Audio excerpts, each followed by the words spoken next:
back in the Just Sawdust workshop.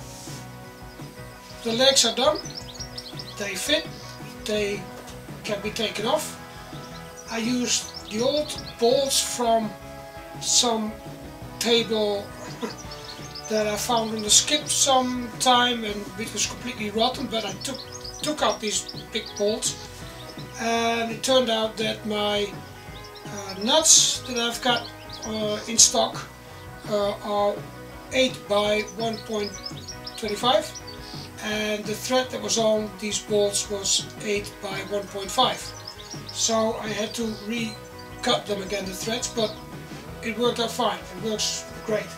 And they come from an antique table, so that fits with this table.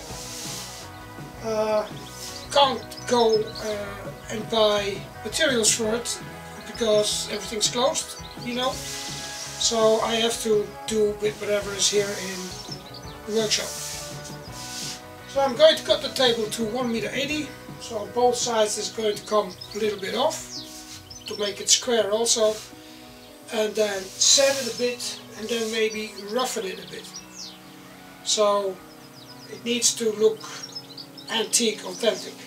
And with a very smooth surface, well, that just wouldn't be right. So let's see if we can first cut the table exactly to 1.80 m.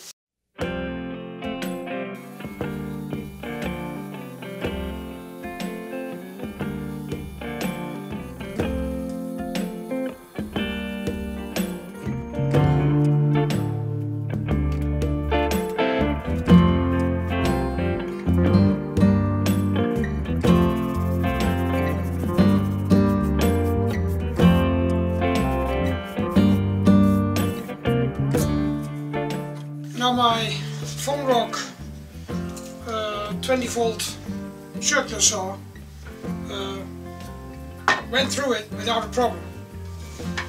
It's got really power and it goes deep enough for a little saw like this. This is 4 centimeters almost and no problem. It's good. Cross-cutting goes with this. Although this blade I think is meant to, you know, to rip cut. So, but for a little machine like this, with a 20-volt 4-amp battery, yeah, enough power. The plate is some kind of aluminium, and it's really smooth, so that works too. But to really do it, you know, accurate, yeah, maybe they can invent a track for this one. Or maybe, well, I can make a track myself, but it would be good if they, you know, had like a 1 meter track or something. It doesn't have to be long, a 1.20 m track with it. Then that would make things a lot easier. But for what I want from it, it's fine.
So, and when I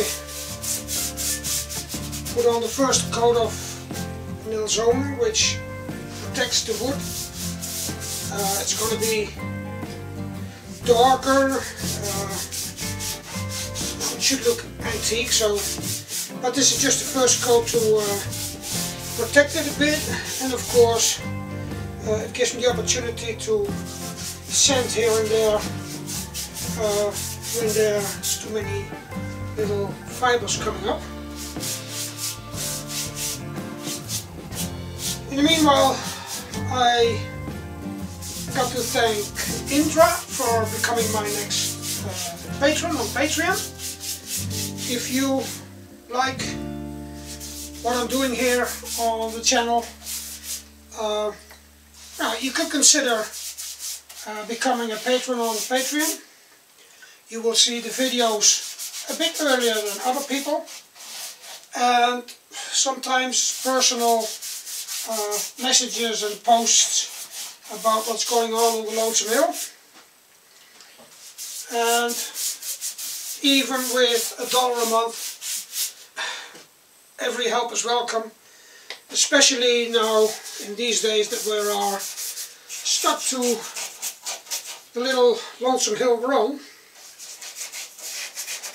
And Patreon is not a lifetime contract. You can stop any month you want, so don't worry about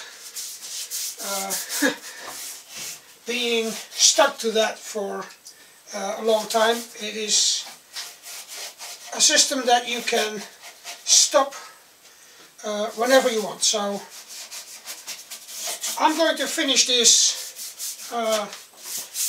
with this Não Só Serradura, and I just got a call from a friend who said I might have some very dark grey paint, and he is in the area here, so maybe I can paint the legs and the frame, because they have to be like a very dark grey. But for now, this is as far as ready as I can make it, and when I don't get the paint, then this table is going to go into storage, and well, it's going to be finished whenever we can get materials again. The people where the table is for wanted to come to Portugal on the 25th of April, but who tells what's going on and what will happen? We could be in for this for a very long time, so let's just not assume anything. Just wait and see what will happen. So for now I would say do some woodworking. It's a nice way to spend your time. Do some recycling. It's an even better way to spend your time. And I'll see you all in the next video shortly, I promise. Até logo.